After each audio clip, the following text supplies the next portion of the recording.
Let us talk about Yangsheng. In Chinese culture, there is a concept called Yangsheng to nurture life. Yangsheng includes all the possible physical and spiritual practices that can be utilized to strengthen and nourish not only the physical body but also the Shen. Yangsheng includes everything from dietary principles, various forms of exercise such as Qigong and Tai Chi, and meditation techniques to diverse sexual practices. Yangshan is relevant to us as practitioners of Chinese medicine in the West, as there is a concept in Chinese medicine that is summarized in the saying 7 parts care and 3 parts treatment. Care in this context denotes dietary and lifestyle changes. For a patient to get the maximum effect from an acupuncture, a Chinese medicine herbal treatment, it is important that the patient supports their treatment through dietary and lifestyle changes. This is because their patterns of imbalance have not arisen by themselves, but are the consequence of various etiological factors. Many patterns of imbalance emerge directly and indirectly from dietary factors and through either too much or too little or incorrect exercise. Furthermore, although diet and exercise were not directly involved in the creation of the imbalances, they can often be used to influence the body in a positive direction. The best results will be achieved if the patient addresses the factors that are helping to create or aggravate their patterns of imbalance.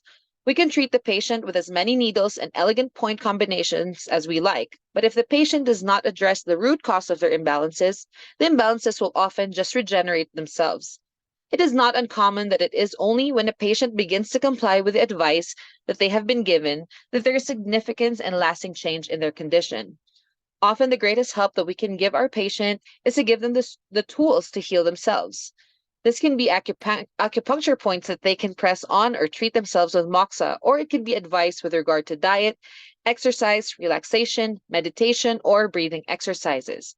By giving the right advice to each individual patient, we can give this person the power to take control of their own life so that they control their patterns of imbalance and their patterns of imbalance do not control them. To some people, this might sound as if they thereby erode our own economic foundation as a therapist. First, our primary motivation as therapists should always be to help others in the most effective way possible and should not be financially determined. Second, you will achieve quicker and better results when the patient cooperates and make changes in the factors contributing to their problem. Patients who get well, particularly patients who get well quickly, are the best advertising you can get as a therapist. Nutrition and lifestyle recommendations are only effective if the patient puts the recommendations into practice. Even the very best advice will have absolutely no effect if the patient does not follow these recommendations.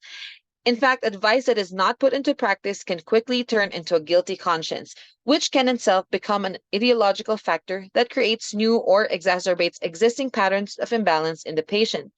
There can be many reasons why patients have difficulty complying with the recommendations you give them. Let's say lack of time and energy. This is especially relevant in relation to things such as exercise, meditation, and dietary changes that involve the preparation of food in a different way. Many people ought to be able to find time during the day to meditate for 20 minutes, but the spare time that they do have is often consumed by Facebook, watching television, playing games on their smartphone, and so on. However, there are people who literally do not have any free time due to the pressures of work, family, and other obligations. This means that you should be realistic in the recommendations that you give them. At the same time, it is often important that precisely these people do try and create a space for themselves in their lives. This is because you can hear that these people are constantly active, constantly yang. These people have an even greater need to have some time while they are awake, where they are in a more yin state. When people find it difficult to find time during the day to meditate, practice Qigong, or do something similar, you can suggest that they get up 20 minutes earlier each day. Even though they lose a little sleep, the benefit that they receive from the meditation, Qigong, and so on will often more than offset the loss of sleep. Exercise can also be integrated in the daily routine of people whose time is limited. You can suggest that they bike to work instead of taking the bus, or driving, or that they take the stairs instead of using the elevator. Other people do actually have the time, but they do not use it ideally. These people need to have more self-discipline, and this may require stricter words from the therapist.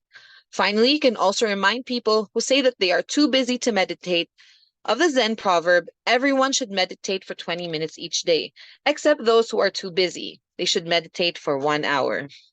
Thank you so much for your attention.